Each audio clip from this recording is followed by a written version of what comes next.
നമസ്കാരം.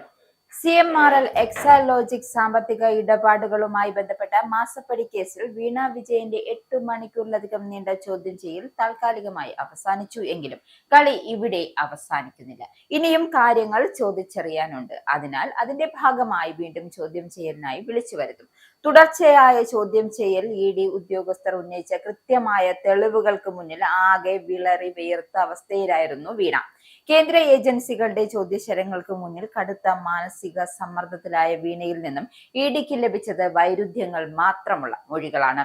കമ്പനി ഉദ്യോഗസ്ഥരുടെ മൊഴികളും ഡിജിറ്റൽ രേഖകളും മുൻനിർത്തി ചോദ്യം ചെയ്തപ്പോൾ പലതിനും പരസ്പര ബന്ധമില്ലാത്ത മറുപടിയാണ് നൽകിയത്. ഈ രേഖകളും മൊഴികളും വിശദമായ വിശകലനം ചെയ്ത ശേഷമായിരിക്കും ഇഡിയുടെ അടുത്ത നീക്കം. ഡൽഹിയിലെ ഉന്നത നേതൃത്വത്തെയും കാര്യങ്ങൾ ബോധ്യപ്പെടുത്തും. അതിനുശേഷമാകും വീണയെ അറസ്റ്റ് ചെയ്യണോ എന്ന് തീരുമാനിക്കുക. കരാറുകളോ സേവനങ്ങളോ നൽകാതെ മാസപ്പടിയായി വൻ തുക കൈപ്പറ്റിയത് കള്ളപ്പണം വെളുപ്പിക്കൽ നിരോധന നിയമത്തിന്റെ പരിധിയിൽ വരുന്ന കുറ്റം തന്നെ എന്ന നിഗമനത്തിലാണ് ഇഡി ഉറച്ചു നിൽക്കുന്നത്. ഇതോടെ വീണ ഇഡിയുടെ നിയമപരമായ ചക്രവ്യൂഹത്തിൽ അകപ്പെട്ടതായാണ് സൂചന.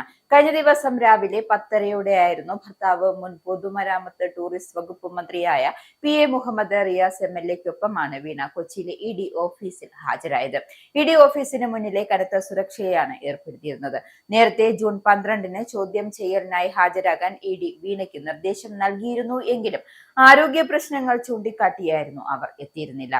ഇതുമായി ബന്ധപ്പെട്ട ഡിജിറ്റൽ രേഖകളും ബാങ്ക് ഇടപാടുകളും വിവരങ്ങളും അഭിഭാഷകർ വഴി ഹാജരാക്കാമെന്ന വീണയുടെ നിർദ്ദേശവും ഇഡി പൂർണ്ണമായും തള്ളിക്കളഞ്ഞിരുന്നു. തുടർന്ന് വ്യക്തിപരമായി തന്നെ ഓഫീസിൽ നേരിട്ട് ഹാജരാകണമെന്ന് ആവശ്യപ്പെട്ട കേന്ദ്ര ഏജൻസി പുതിയ സമൻസ് നൽകുകയായിരുന്നു.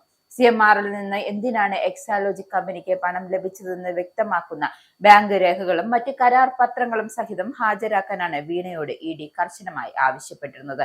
സോഫ്റ്റ്വെയർ സേവനങ്ങൾ നൽകാതെയാണ് പണം കൈപ്പറ്റിയതെന്ന ആദായ നികുതി തർക്ക പരിഹാര ബോർഡിന്റെ കണ്ടെത്തലുകളുടെ അടിസ്ഥാനത്തിലായിരുന്നു പ്രധാന ചോദ്യങ്ങളെല്ലാം എത്തിയതും. കൃത്യമായ രേഖകളൊന്നും വീണ നൽകിയിട്ടില്ലായിരുന്നു. എന്തായാലും ഈ കേസുമായി ബന്ധപ്പെട്ട് CMRL joint managing director Saran S. Kartha, ഡയറക്ടറായ ജയ S. കർത്ത എന്നിവരെ കഴിഞ്ഞ ചൊവ്വാഴ്ച ഇഡി വിശദമായി ചോദ്യം ചെയ്തിരുന്നു. കഴിഞ്ഞ 15 വർഷത്തെ സാമ്പത്തിക ഇടപാടുകളുടെയും കരാറുകളുടെയും നിർണായകമായ രേഖകൾ ഇവർ ഇഡിക്ക് മുമ്പാകെ ഹാജരാക്കിയതായാണ് അന്വേഷണ സംഘത്തിൽ നിന്ന് ലഭിക്കുന്ന വിവരം.